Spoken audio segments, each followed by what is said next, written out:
Medical thesis কিংবা life science রিসার্চে যতগুলো challenge আছে এর মধ্যে সবচেয়ে বড় চ্যালেঞ্জ হচ্ছে রিসার্চ আইডিয়াকে ডিফেন্ডেবল থিসিস কিংবা পাবলিশেবল স্টাডিতে কনভার্ট করা। আমাদের অনেকের কাছেই কিছু প্রমিজিং রিসার্চ আইডিয়া কিংবা গাইড অর কো গাইড আপনাকে রিসার্চ আইডিয়া দেওয়া অথবা টাইটেল দেওয়া সত্ত্বেও সঠিক স্ট্র্যাটেজি গাইডলাইন না থাকা সত্ত্বে রিসার্চ আইডিয়াটাকে ডিফেন্ডেবল থিসিস কিংবা পাবলিশেবল স্টাডিতে কনভার্ট করতে পারছে।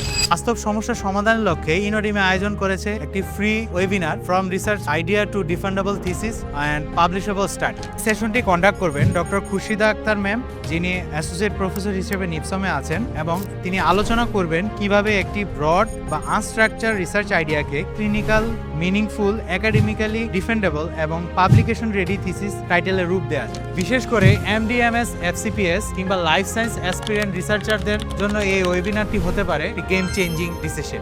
আমাদের সিট কিন্তু লিমিটেড, সো রেজিস্ট্রেশন করে আপনার রিসার্চ ফাউন্ডেশনকে আরও স্ট্রং করে তুলুন।